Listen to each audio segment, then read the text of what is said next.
A'udzu billahi minasyaitonir rajim. Bismillahirrahmanirrahim. Assalamualaikum warahmatullahi wabarakatuh. Rabbi shrah li sadri wa yassir li amri wahlul 'uqdatam min lisani yafqahu qawli. Alhamdulillahi rabbil alamin hamdan yuwafi ni'amahu wa yukafi'u mazida. Ya Rabbana lakal hamdu kama yanbaghi li jalali wajhikal karim wa 'azimi sultanik. Allahumma salli wa sallim ala sayyidina Muhammad wa ala ali Muhammad walhamdulillahi rabbil alamin. Alhamdulillah, ibu yang dirahmati dan diberkahi oleh Allah Subhanahu wa taala. Pertama sekali mari kita bersyukur kepada Allah Subhanahu wa taala. Alhamdulillah, hari ini Allah masih berikan kita nikmat iman, nikmat Islam. Selanjutnya tak lupa pula kita berselawat kepada junjungan kita Nabi besar Muhammad sallallahu alaihi wasallam. Allahumma salli wa sallim ala sayyidina Muhammad wa ala ali Muhammad.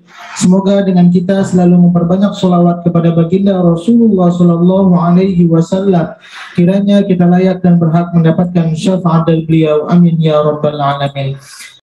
Bismillahirrahmanirrahim.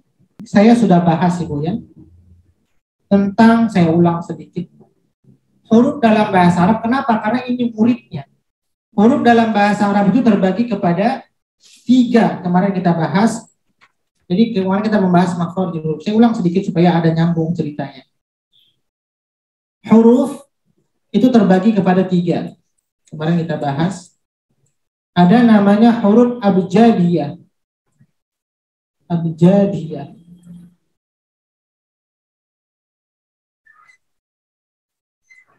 Yang kedua ada namanya huruf hijaiyah. Hijaiyah. Hijaiyah. Kemudian ada namanya huruf makharijiyah. Ini kita sudah bahas kemarin, makharijul huruf. Huruf makharijiyah. Jadi orang Arab tuh membagi huruf itu menjadi 3. Makharijiyah. Nah, untuk huruf abjadiyah dan hijaiyah, ini yang menyusunnya adalah namanya Nasir bin Asim. Nasir bin Asim. Bin Asim namanya. Ini namanya dulu kita bahas sejarahnya. Asim. Kemudian untuk huruf makharijiyah itu adalah Khalil bin Ahmad al-Farahidi. Khalil bin Ahmad, boleh ditulis sendiri Bu. Saya sulit menulisnya pakai mouse. Khalil bin Ahmad al-Farahidi itu namanya. Kemudian untuk huruf abjadiyah, kalau kita Indonesia A, B, C, D, E sampai Z, itu berbeda dengan huruf hijaiyah alif ba ta sa. Nah, untuk orang Arab, huruf abjadiyah ini ada susunannya sebelum Islam datang. Jadi huruf ejaan lama orang Arab. Apa huruf ejaannya? Kemarin sudah saya tuliskan.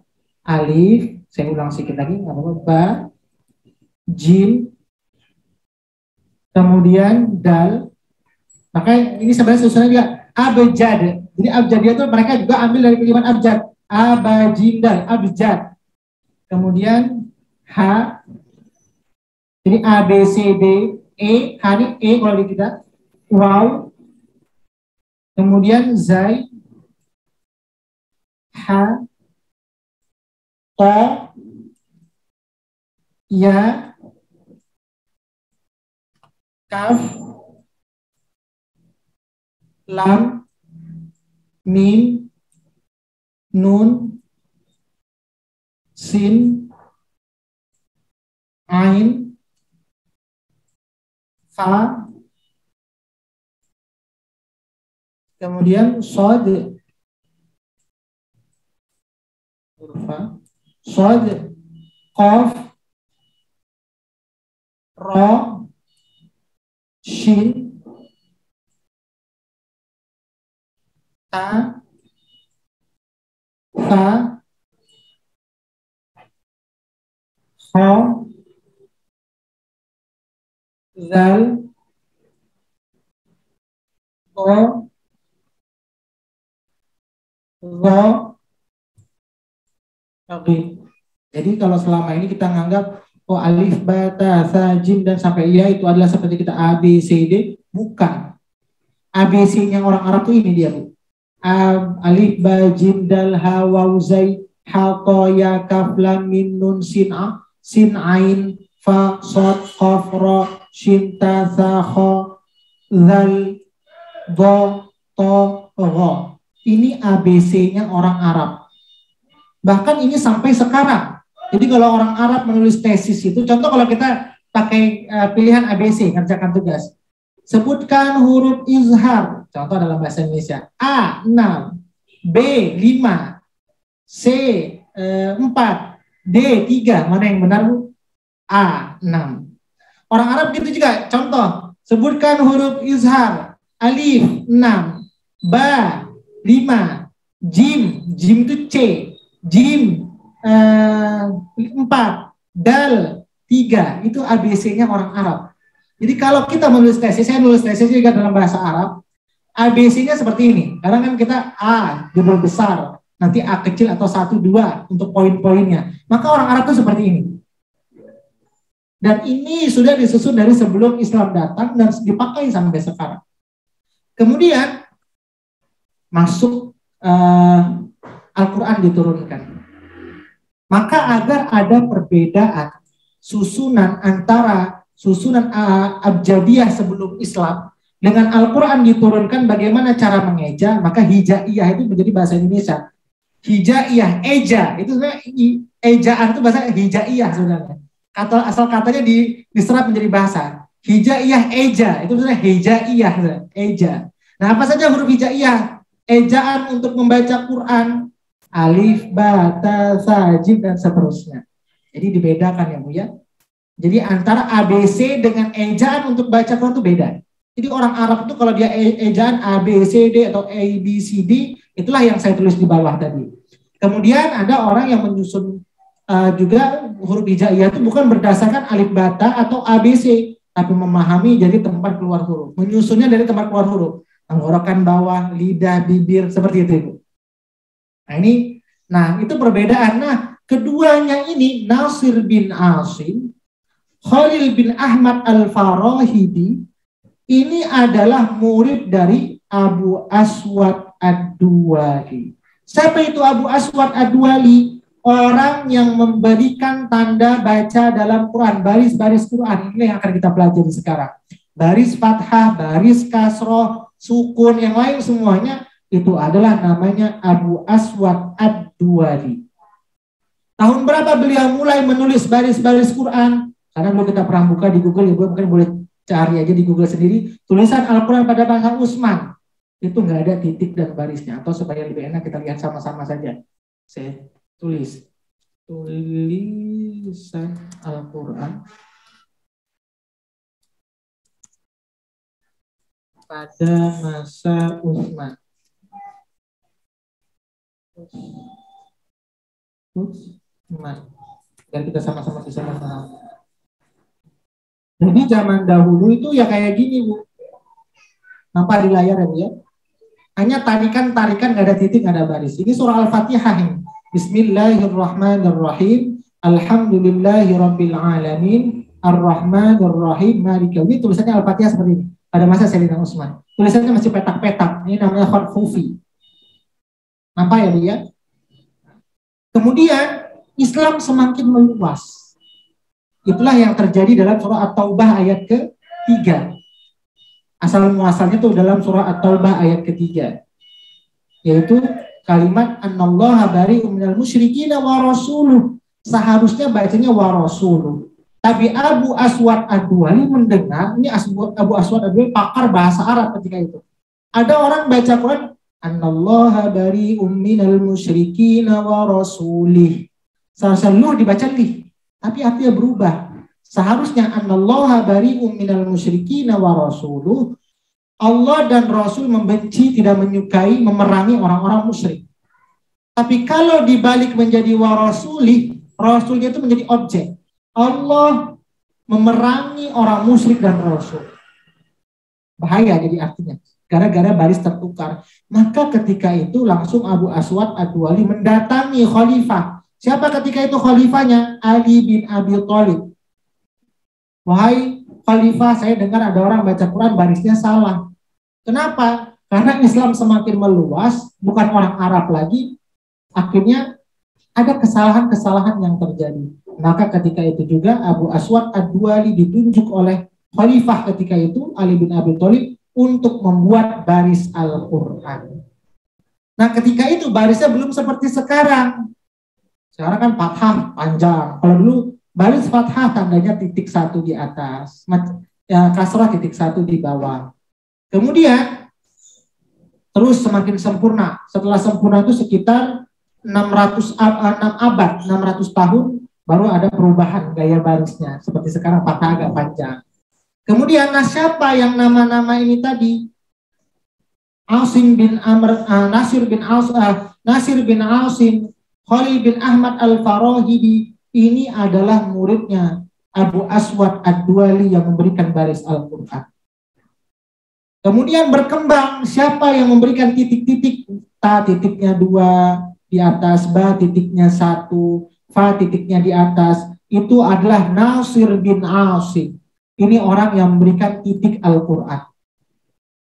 Ini asal muasal ceritanya, dia kisahnya. Jadi yang memberikan titik namanya Nasir bin Asim, yang memberikan baris Abu Aswad Ad-Duali. Mana yang lebih dahulu, titik atau baris? Yaitu baris baru titik. Kenapa? Nasir bin Asim itu adalah muridnya Abu Aswad Ad-Duali. Oke, bisa dipahami cerita saya, Bu? Bisa, Bu, ya? Oke, kita langsung, berarti kita sudah tahu kapan mulanya ada baris-baris Quran ini. 40 tahun setelah Quran ditulis secara sempurna pada masa Khalifah Ali bin Abi Thalib. Sempurnanya Quran itu ditulis Utsman bin Affan, tapi ada barisnya pada masa Khalifah Ali bin Abi Thalib. Apa saja tanda-tanda tersebut? Karena zaman dahulu itu kan belum ada barisnya, maka kita harus mengenal. Ini kan nggak penting, kita tahu fathah. Ya, kalau kita sudah sering melihatnya. Karena zaman dulu kan belum ada, paling tidak kita harus tahu sejarahnya. Apa itu mustalahud dhabti? Istilah-istilah tanda baca dalam Quran. Dhabt secara bahasa bulughul ghayati fi hifdzish syai'.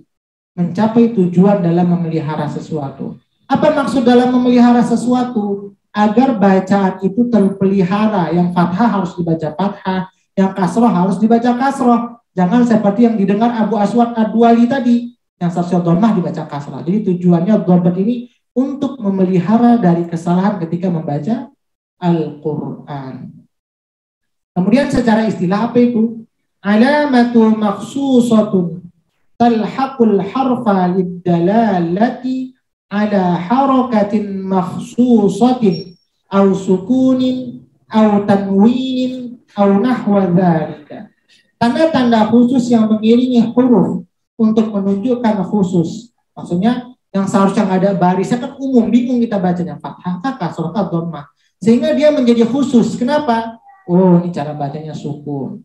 Oh, ini cara bacanya fathah. Oh, ini tanwin. Oh, ini tasydid. Sehingga lebih menghilangkan dari keraguan. Kemudian apa fungsinya dhabt?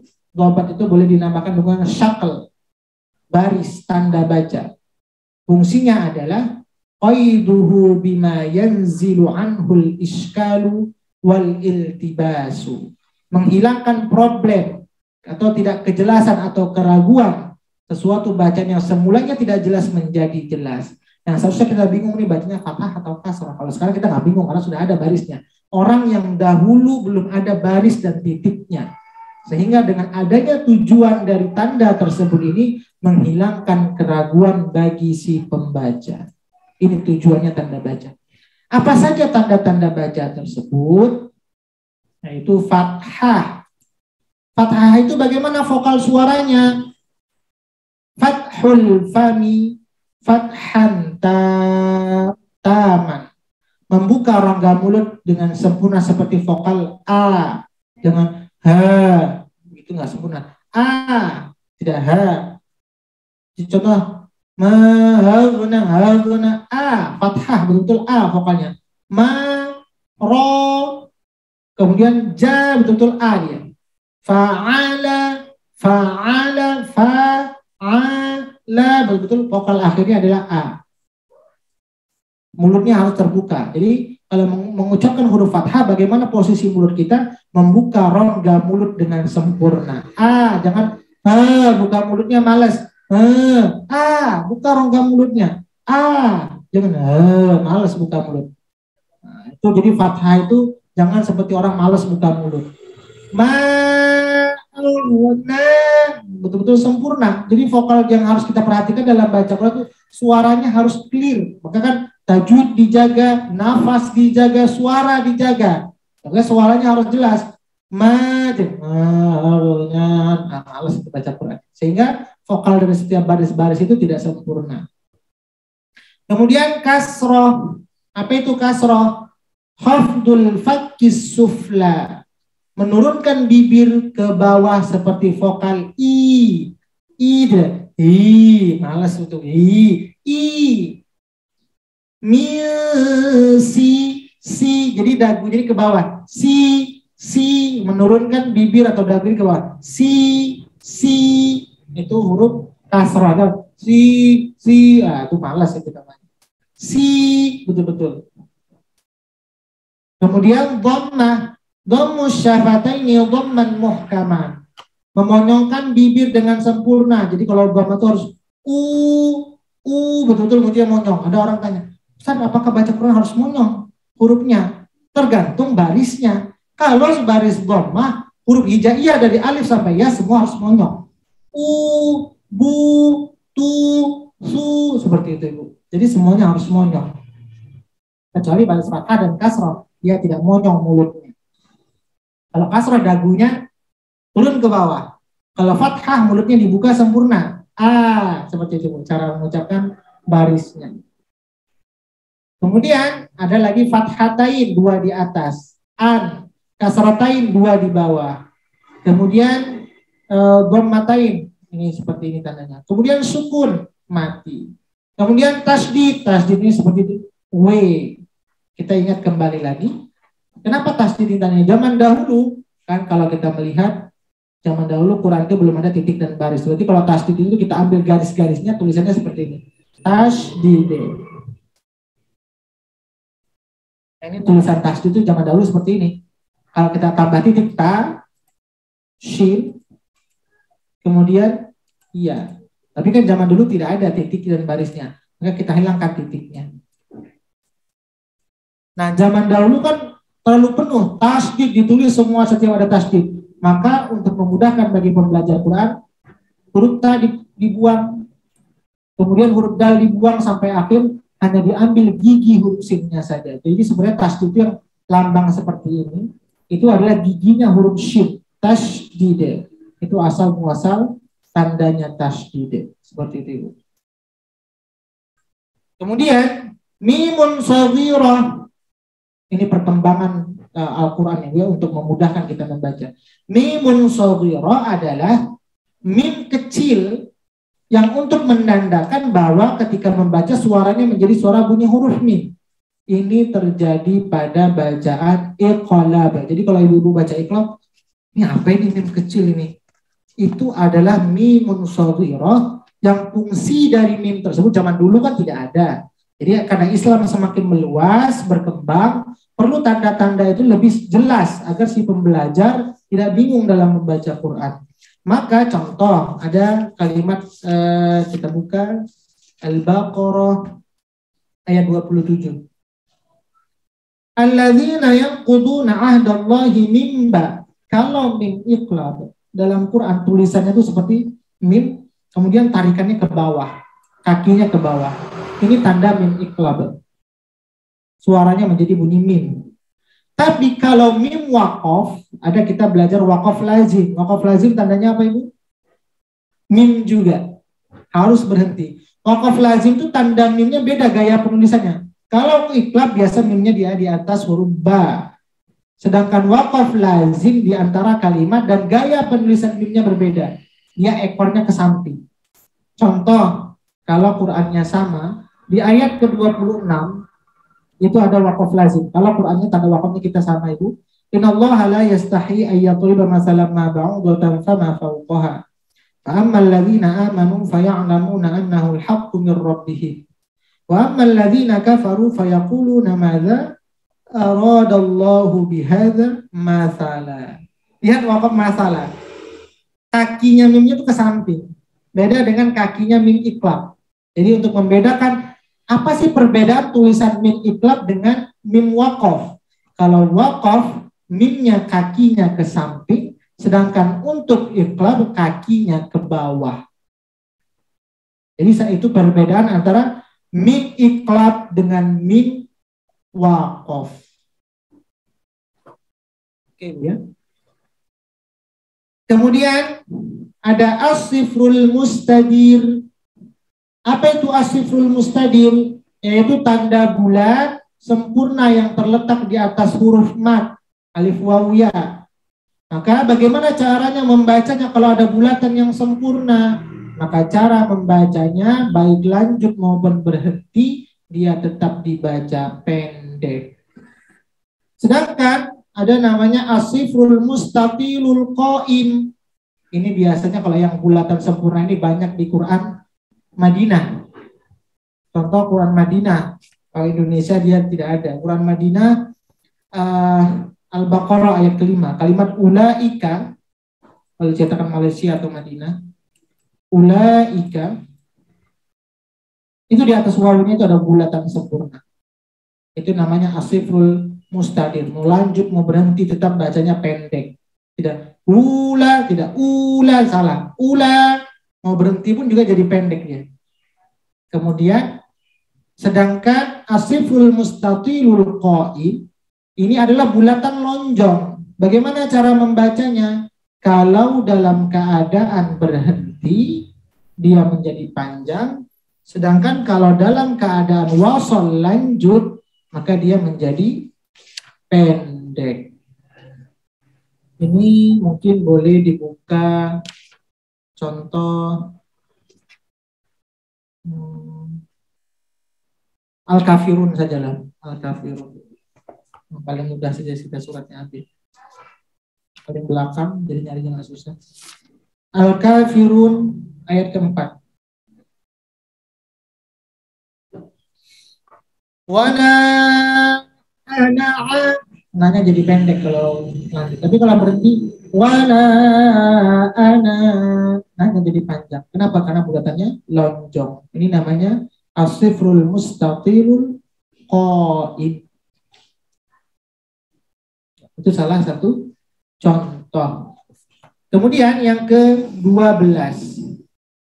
Hurufus shaghirah. Apa itu hurufus shaghirah?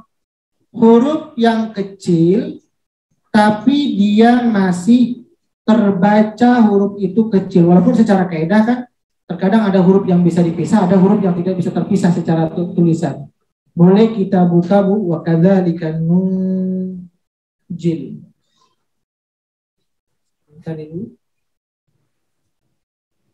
Boleh buka surah Al-Anbiya ayat 88.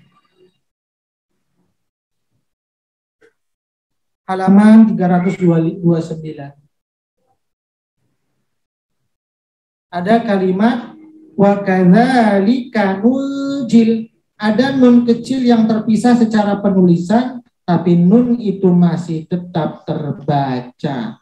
Maka apa nama nun kecil tersebut? Yaitu hurufus shaghirah, huruf yang kecil tapi dia masih terbaca. Atau juga boleh buka surah Al-Furqan ayat ke-49. Di Quran lumayan banyak hurufus shaghirah ini Bu ya. Jadi dia kecil tapi masih dibaca. Surah Al-Furqan ayat ke-49.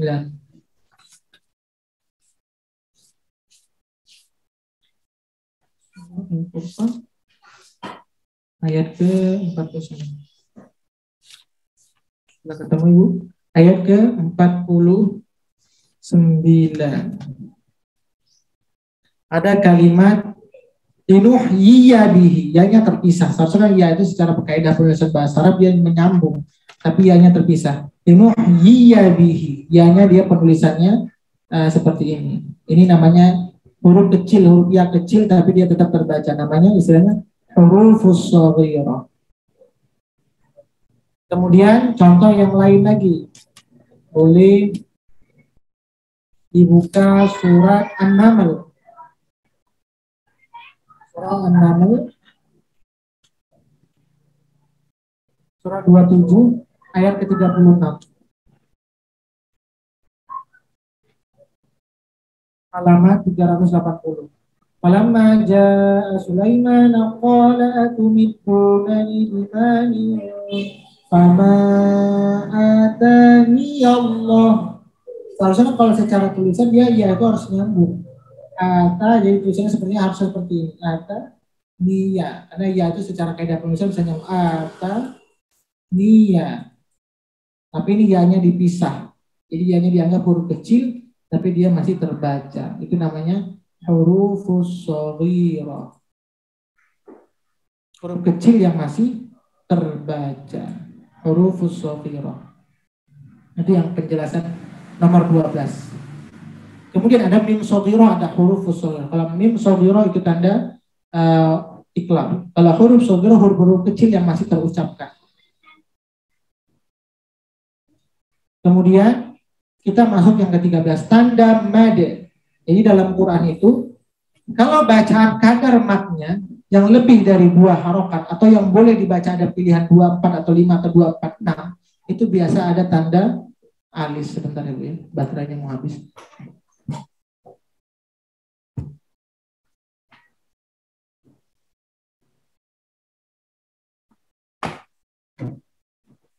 Yuk. Biasa di Quran itu kalau ada tanda mat ya orang bilang seperti alis lah. Itu sebenarnya bukan alis. Itu adalah zaman dahulu tulisannya mad. Mad itu tulisan bahasa Arabnya seperti ini. Jadi kalau ada mad, contoh minas sama zaman dulu dia tidak pakai alis seperti ini, tapi mad tulisannya di atas. Mad. Jadi walau golin ada tanda alisnya. Jadi mad tulisannya seperti ini. Wama unzila mad. Tapi kalau dilihat terlalu penuh sekali tulisan Quran. Seperti ada orang yang sudah mengecilkan. Di Indonesia masih tulisannya sakta. Di Quran lain sudah sin. Itu memotong berarti kan, Ibu. Itu salah satu memotong kalimat supaya tidak membuat para pembaca Quran itu tidak terlalu banyak melihat tulisan di dalam Quran. Maka walau dolin ini terlalu banyak. Walau dol kalau kadarnya lebih dari 2, mat terlalu penuh tulisan Quran. Maka disingkat, dipotong kepala mimnya, dipotong kaki dalnya, hanya tinggal goresan seperti ini saja. Jadi itu bukan alis ini ya, itu sebenarnya adalah tulisan mat yang dipotong kepala mimnya, dipotong kaki dalnya, sehingga dia seperti garisan panjang seperti ini, seperti itu. Itu asal muasal ceritanya.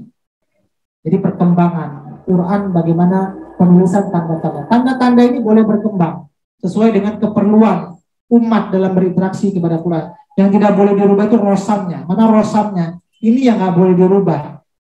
Gaya tarikan tulisannya. Tapi kalau dhabt itu boleh berkembang tergantung bagaimana keperluan umat dalam berinteraksi kepada Al-Quran.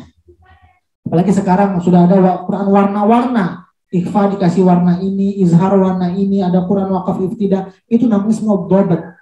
Tanda baca untuk memudahkan bagi pembelajar. Kemudian ada lagi yang nomor 14, yaitu hizb atau juz. Juz itu pembagian dari setiap per 20 halaman.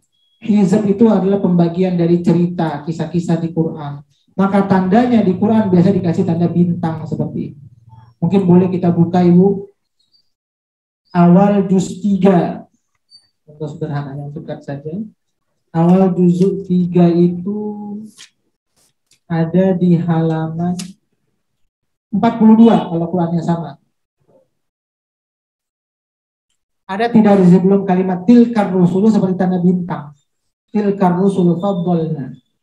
Itu adalah penanda-penanda pembagian juz. Itu namanya hizb. Jadi kalau bingung apa nama itu hizb? Ada hizb, ada ain. Ain itu adalah cerita pendek. Biasa Quran orang zaman dahulu mengajinya per ain, tidak per halaman. Ain itu bisa dinamakan makro. Kenapa dikatakan ain? Itu ain cerita pendek. Hizb itu cerita panjang. Dari cerita panjang itu dipotong-potong lagi cerita pendeknya adalah dengan menggunakan ain. Contoh kalau hizb Kalau Qurannya sama, ini contoh hizab, bukan tanda pembatas juz. Al-Baqarah 243. Itu sebelum kalimat alam taro ilal lawi itu hizab. Ada tanda bintangnya sebelumnya. Itu hizab, itu tanda pembatas cerita. Ya. Jadi kalau di Quran apa itu tanda bintang seperti itu? Itu namanya tanda hizab untuk penanda pembagian dalam Quran atau pembagian juz. Kemudian ada lagi tanda seperti kubah dalam Quran. Ini apa? Ini adalah tanda ayat sajadah. Ini yang kita pelajari. Jadi setiap ayat sajadah di Quran diberi tanda seperti ini. Terkadang Quran sudah lain lagi gaya mode tandanya. Intinya kalau tanda-tanda yang menyerupai kubah itu adalah tanda ayat-ayat sajadah dalam Quran. Kemudian ada tanda, tadi saya katakan kalau di Quran Indonesia dia imalah ditulis imalah. Tapi kalau Quran Malaysia atau Madinah dia pakai diamond. Jadi kalau tanya apa itu tanda seperti gugusan bintang seperti ini? Itu adalah tanda bacaan imalah. Kemudian ismam juga sama tandanya. Kalau suratnya kita boleh lihat di tempat-tempatnya yang pelajaran sebelumnya di Gharib. Imalah ada di mana, ismam ada di mana. Kalau imalah ada huruf 41, ismam ada di surah Yusuf ayat 11. Boleh kita lihat nanti. Jadi tanda-tandanya Quran ada berbeda-beda. Tandanya seperti gugusan bintang atau diamond atau tanda titik. Jadi di Quran itu pakai tanda titik besar. Ada hamzah yang kedua atau alif yang kedua. Ini Quran cetakan Madinah seperti ini adalah bacaan imalah. Kemudian Quran cetakan Madinah dia menggunakan kalimat saktah. Kalau di Indonesia tidak ada masalah, saktah langsung ditulis. Kemudian untuk marsilah tawilah atau marsilah qasirah, biasanya Quran cetakan Madinah, huruf H-nya dia tidak terbalik barisnya. Kalau Indonesia kan dibalik ini tanda panjang. Tapi mereka tulisannya tetap biasa, tapi dikasih waw kecil sedikit di bawahnya. Jadi maksudnya untuk tanda marsilah qasirah atau marsilah tawilah, dia untuk berbaris dhammah diberi tanda di bawah huruf waw, itu ada H, ada waw kecil. Atau kalau dia baris kasroh, itu ya kecil. Kenapa? Dhammah temannya waw, kasrah temannya iya. Mungkin ibu-ibu boleh kalau Qurannya cetakan Madinah atau cetakan Malaysia buka surah ayat kursi saja contohnya. Al-Baqarah 255. Kalau Quran Indonesia tidak ada, barisnya saja ya. Dhammahnya dinaikkan ke atas. Seharusnya garisnya ke bawah dibalik. Kalau cetakan Madinah itu atau Malaysia dia dikasih waw kecil atau H kecil. Allahu la ilaha illa huwal hayyul qayyum la ta'khudhuhu, hu di bawah itu ada H kecil. Sinatu wala naum, lahu di bawah hu itu ada waw kecil. Lahu ma fis samawati wa ma fil ardh, man dzal ladzi yashfa'u indahu, ada waw kecil. Illa bi idnihi, nya juga sama. Jadi itu hanya Quran untuk cetakan Malaysia atau Madinah. Tapi kalau Quran Indonesia dia dhammahnya dibalikkan atau kasrohnya dibawahkan. Inilah namanya alif jariyah namanya. Kemudian berikutnya ini namanya gharibul ayat. Kenapa dia dinamakan gharibul ayat? Nomor 21 ini. Nomor 21, nomor 22. Nomor 21, 22, para ulama ada berbeda pendapat cara bacanya. Cara baca yang pertama, apabila ada huruf shad, di atasnya huruf sin, atau huruf sin di bawahnya huruf shad di bawahnya huruf sin, cara bacanya ada dua. Yang pertama boleh pilih shad atau boleh pilih sin, dua-duanya benar. Kenapa? Karena di Quran cetakan Indonesia semua huruf sinnya diletakkan di atas. Sedangkan untuk cetakan Madinah ada perbedaan peletakan huruf sinnya. Kalau dia sinnya diletakkan di atas, maka yang terbaik membacanya huruf sin. Tapi kalau sinnya berada di bawah, lebih baik cara membacanya menjadi huruf shad. Contoh sederhana Ibu, kalau kita lihat mana kalimatnya huruf shad yang huruf sin yang berada di atas. Al-Baqarah 245. Al-Baqarah 245. Penutup ayat waya besuto, ini boleh bacanya dalam dua keadaan. Boleh huruf sin, boleh huruf shad. Tapi tadi saya katakan pendapat yang kedua, kalau seandainya sinnya berada di atas, maka lebih baik membacanya huruf sin, walaupun shad juga tidak salah dalam membacanya. Kemudian Kalau seandainya sinnya berada di bawah, maka yang terbaik huruf shad. Tapi ini hanya di Quran Madinah saja. Kalau Quran Indonesia, semua sinnya diletakkan di atas. Kalau sinnya yang berada di bawah, Ibu boleh buka surah 52 ayat ke 37. Surah 52, surah At-Tur, ayat ke 37. Am indahum khazainu rabbika am humul musaytirun. Halaman 525.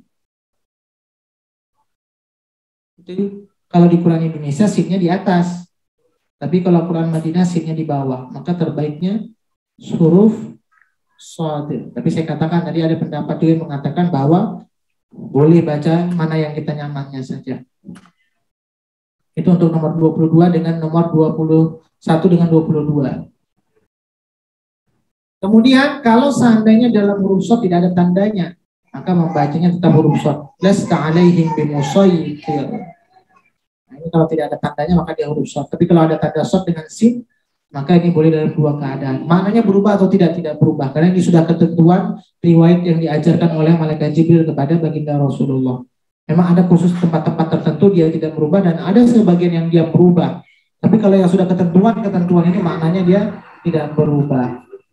Kayak ibu semuanya.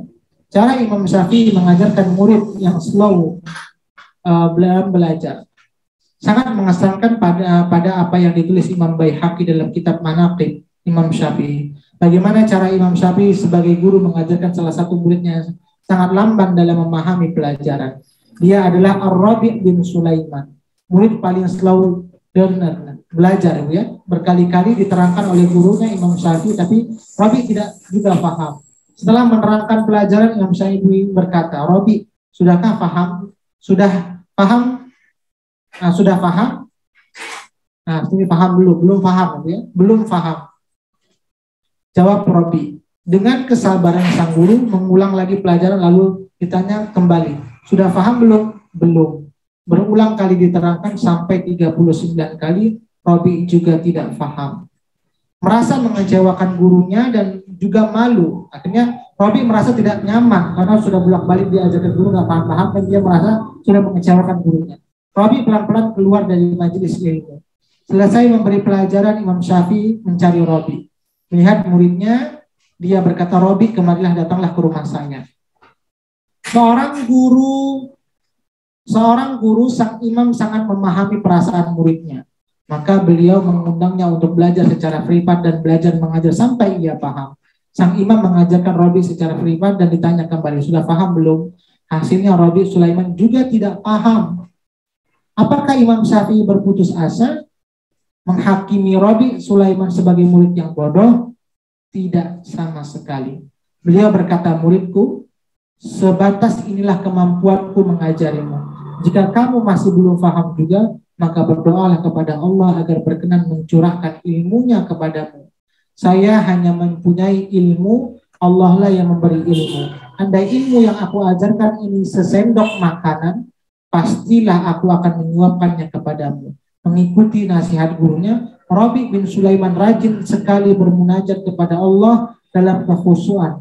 Ia juga membuktikan doa-doanya dengan kesungguhan dalam belajar, ikhlas, kesolihan, dan kesungguhan. Inilah amalan Rabi' bin Sulaiman. Tahukah kita, Rabi' bin Sulaiman kemudian berkembang menjadi salah satu ulama besar mazhab Syafi'i dan termasuk perawi hadis yang sangat kredibel dan terpercaya dalam periwayatannya. Sang yang lambat belajar tadi bermotivator, bermetamorfosis menjadi seorang ulama besar. Itulah buah dari kesabaran Imam Syafi'i dalam mengajar dan mendidik. Adakah kita para guru dan orang tua bisa meladani kesabaran Imam Syafi'i dalam mengajar? Berupa berapa kuat kita meyakini bahwa tidak ada anak murid yang bodoh. Sudahkah kita para guru dan orang tua mendoakan anak-anak dan murid-murid didik kita agar dipahamkan pelajaran? Maka ada 6 syarat menuntut ilmu menurut Imam Syafi'i.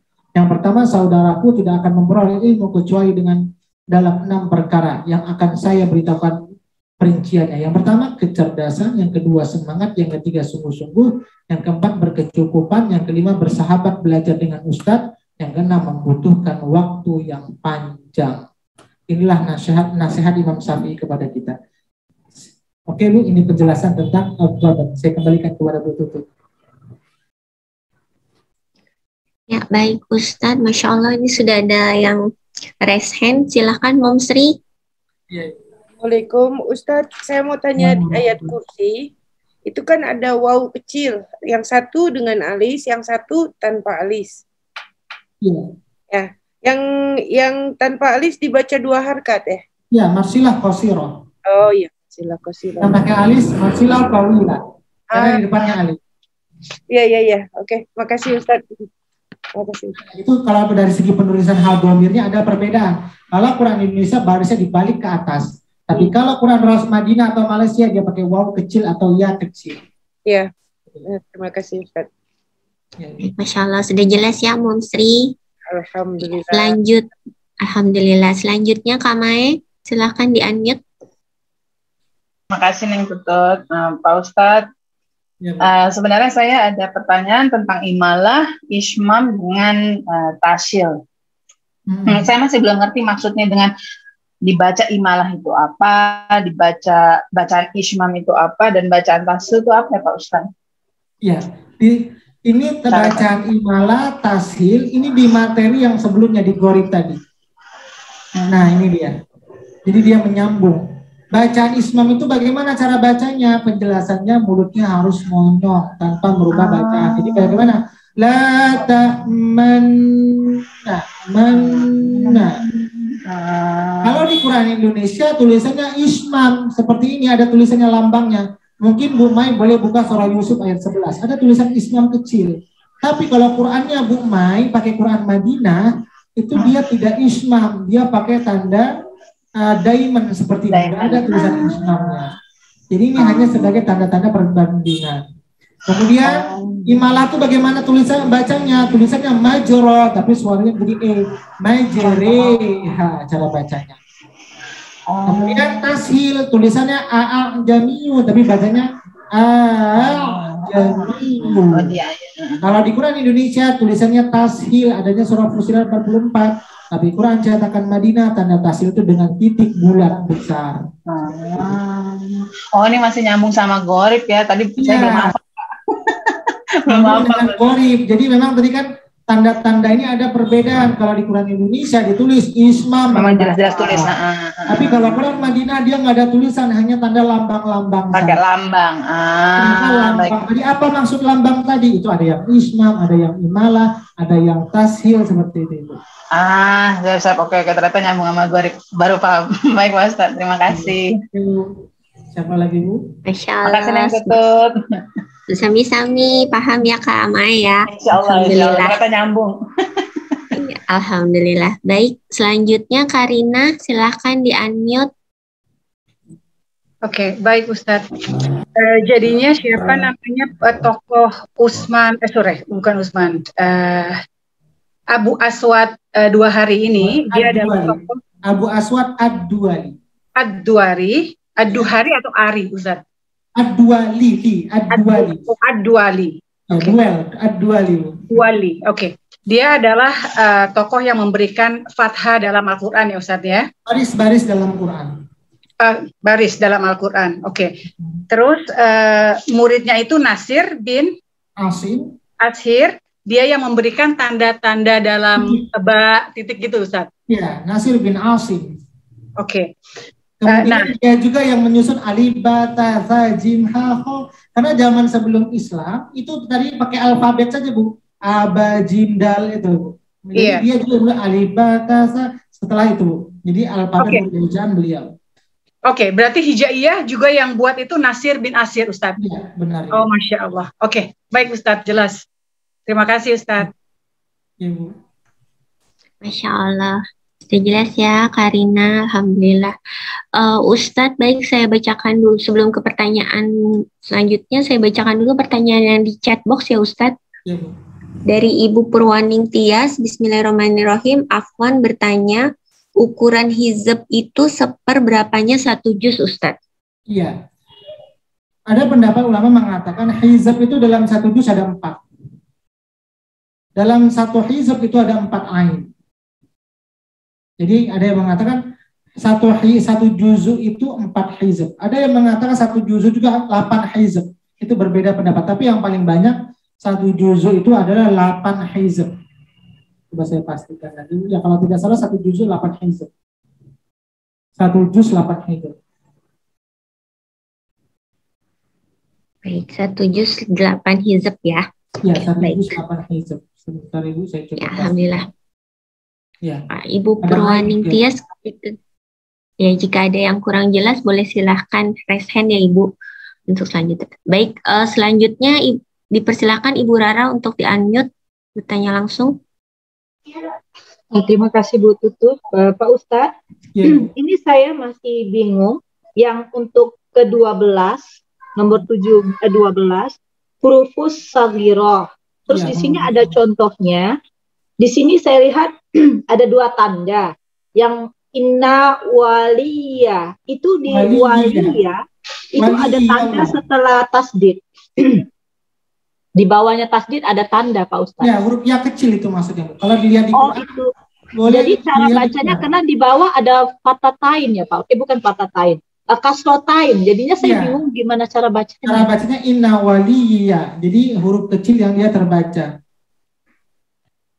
Inna waliya, jadi kasrotain itu dibaca.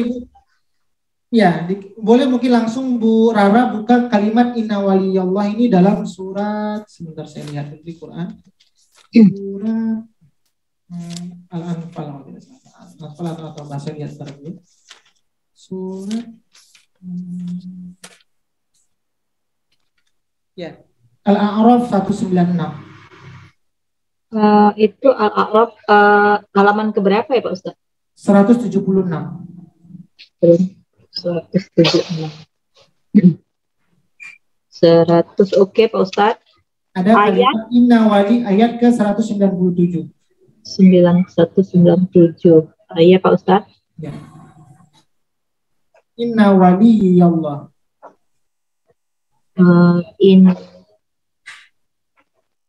Sebentar Pak Ustaz, saya belum dapat 197 ya Pak?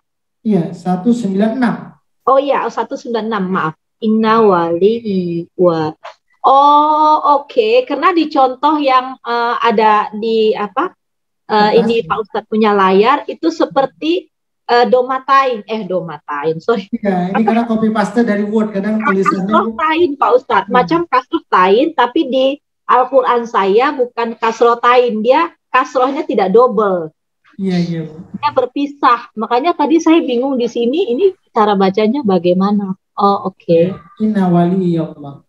Oh iya Pak Ustadz, itu yang buat saya bingung aja. Makasih banyak Pak Ustadz. Ya, sama-sama Ibu. Alhamdulillah.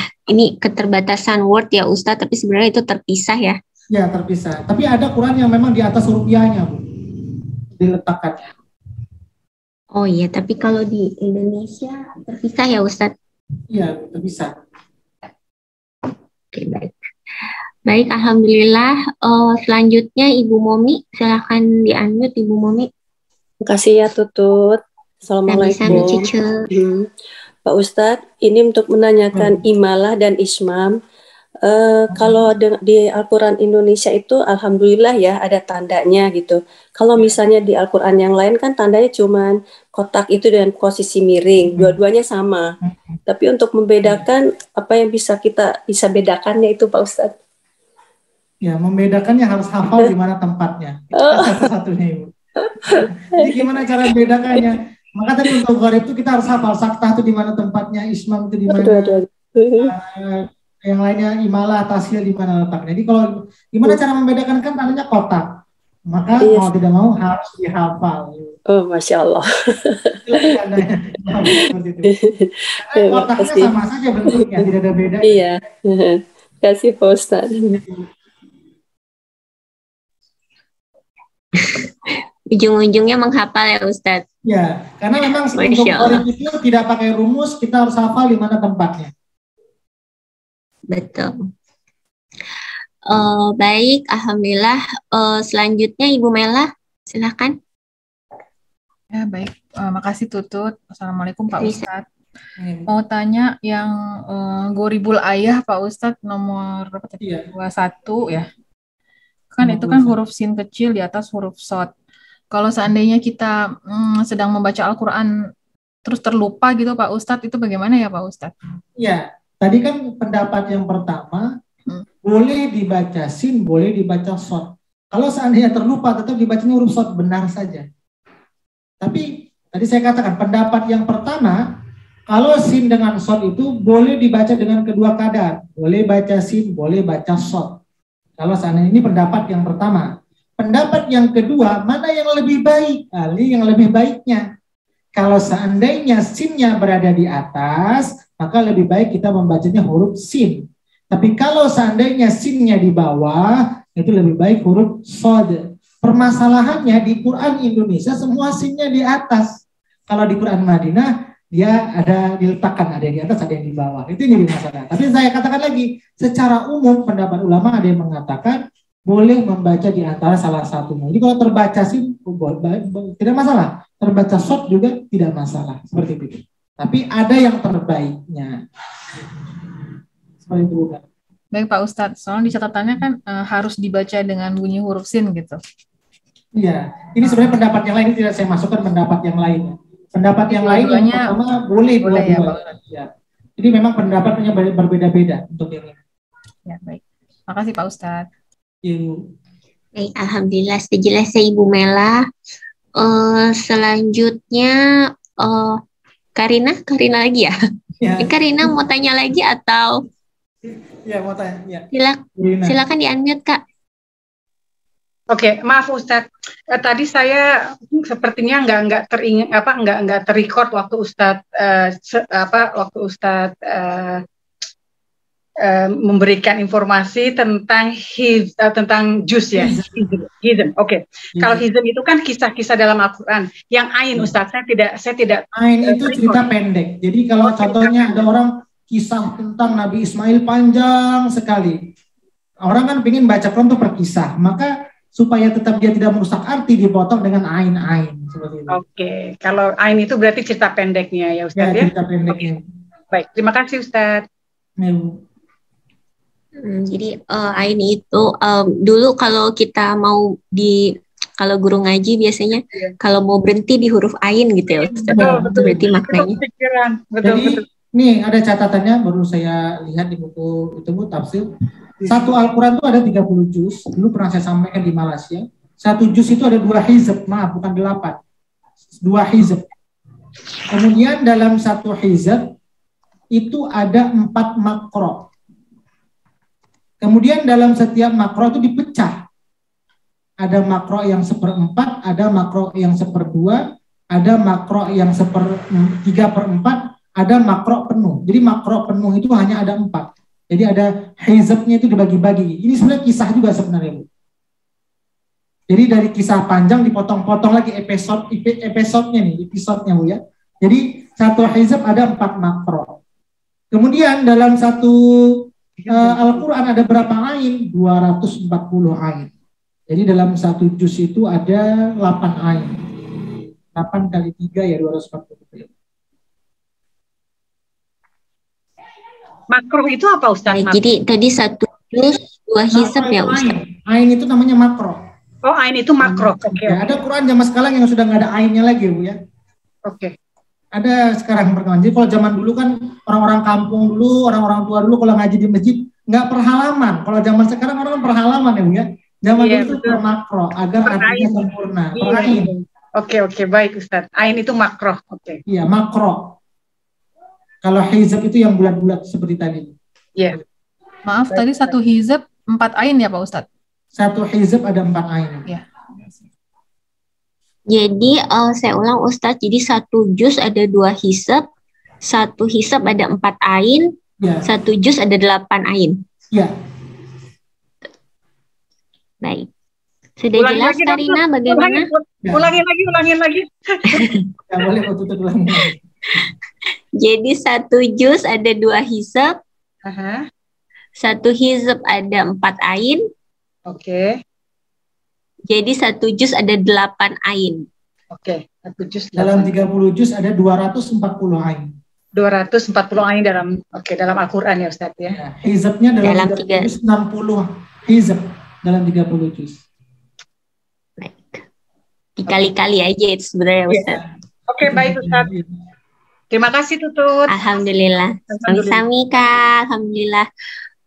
Ini nampaknya Bu Rara mau bertanya lagi Ustaz. Silahkan di-unmute Ibu Rara. Terima kasih Pak Ustadz. Saya terlepas satu Al-Quran ada 240 ain, betul atau salah Pak Ustadz? Benar. Oh benar ya, 240 ain. Saya mau koreksi aja. Makasih Pak Ustadz. Terima kasih. Sama-sama. Alhamdulillah. Ilmu baru lagi nih Ustadz. Ya. Sudah habis nih materi tentang ini. Oh, Bu Nurheni.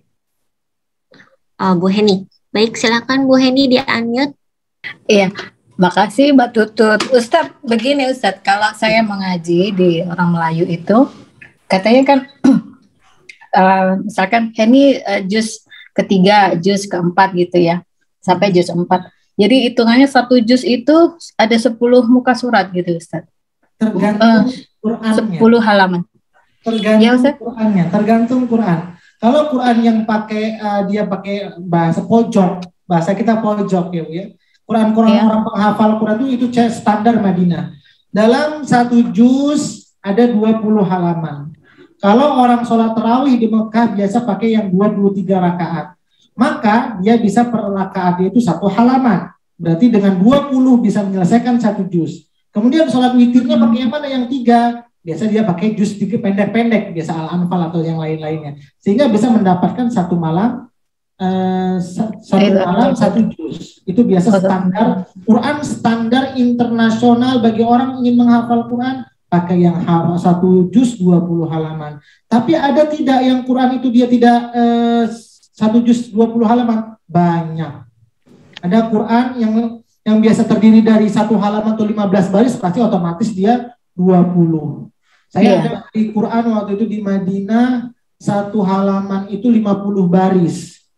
Jadi dia cuma ada sekitar nggak sampai 10 halaman. Dia sudah 1 juz. Tergantung Qur'annya, Bu Heng. Oh gitu. Jadi kalau misalnya mau cari juz 4 itu halaman berapa? Jadi juz yang terakhir itu ditambahkan berapa? Kalau di sini di Malaysia itu dia dari sebelah kanan Ustaz. Ya, halaman yang sebelah kanan ke kiri halaman. Itu dihitung 1 halaman. Iya, 1 halaman Ibu. Iya, kan kiri. Jadi Quran Malaysia rata-rata dia per 20 halaman kebanyakan. Oh, gitu. Saya pun tahunya dari sini juga, Ustadz. Ya. Baca 3 halaman ya, gitu. Jadi saya rasa kok nanggung gitu. Enggak, yang 1 halaman itu kanan dan kiri itu 1 halaman gitu. Iya. Enggak, 1 halaman per ini, Bu. Itu 1 lembar. Saya hilangkan dulu supaya nampak jelas. Baik, Ustadz. Iya. Per 20 halaman itu ini 1 halaman, 2 halaman. Iya, itu 1 halaman. Iya, ini 1 halaman, 2 halaman. Oh, kalau Malaysia kiri kanan itu 1 halaman. Nah, bukan Bu, itu 2 halaman, itu mungkin per lembar. Dia kalau itu berarti kan 10 lembar, 1 juz. Iya, maksudnya begitu tadi Ustaz. Jadi 1 juzuk itu ada 10 lembar, 20 halaman. Iya, betul. Kalau di Indonesia kan halaman ya. Jadi kalau di sini bilang muka surat. Jadi muka surat kiri kanan, jadi namanya itu 1 muka surat katanya gitu. Jadi bahasa Arabnya halam itu sofhah, halaman rumah, sofhah gitu ya. Oh, baik. Ya, jadi halaman dia 1 lapak lebar gitu kalau gitu kita bilang ya. Makanya seperti itu. Nah, Quran juga kalau Quran zaman dulu, zaman sekarang kan dia habis di paling bawah.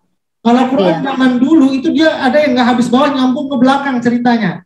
Ayatnya belum habis. Ini Quran zaman dulu masih ada. Mungkin di sini nggak ada di rumah sini. Mungkin di rumah ibu ada Quran yang zaman dulu yang sebesar. Itu biasa nggak sampai Quran bawah. Saya nggak ada airnya. Iya. Quran saya nggak ada airnya gitu. Ada Ustaz. Butuh yang baik masih di rumah. Itu di Indonesia masih banyak. Ada Ustaz. Iya. Ada Ustaz. Iya, beda sendiri dia. Ya, di Indonesia tuh banyak dijual. Itu nggak 20 halaman Quran seperti itu. Oh, iya. Terima kasih Ustaz. Terima kasih Bu Tutut. Sama-sama Bu Heni, alhamdulillah. Ustadz, bagaimana kalau yang kan tadi Ustadz bilang ya kalau penghafal biasanya 1 halaman. Kalau sekarang itu Al-Quran hafalan tuh ada blok-blok warnanya itu loh Ustadz. Ya, tetap dia tidak bergeser, bloknya tidak masalah, tapi tetap 15 baris per 20 halaman. Agar nanti kalau dia menjadi imam dalam sholat, jadi bisa mengambil rakaat itu hanya metode memudahkan supaya nggak terlalu banyak. Contoh dalam satu blok itu ada 7 atau 5 blok, mungkin dibagi dengan sholat 5 waktu. Itu hanya metode memudahkan. Tapi untuk standar para penghafal Quran itu 20 halaman 15 lembar. Standar internasional itu.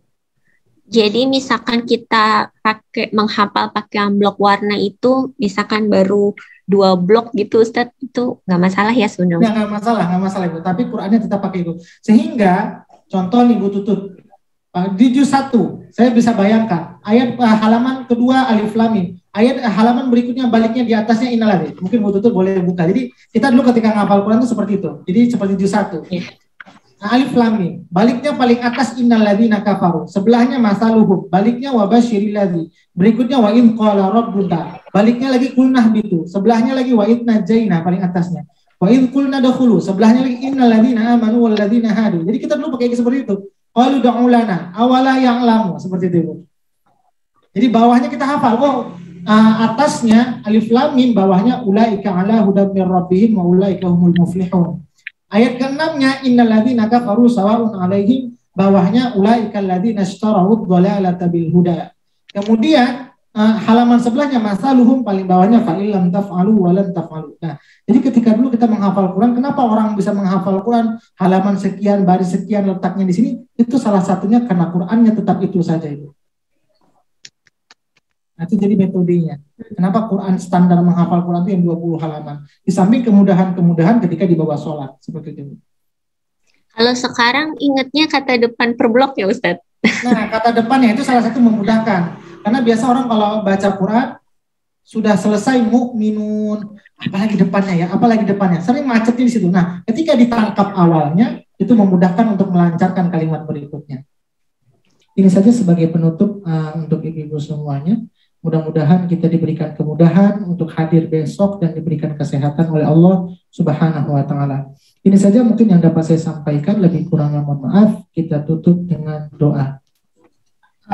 A'udzu billahi minasy syaithanir rajim. Bismillahirrahmanirrahim. Alhamdulillahi rabbil alamin.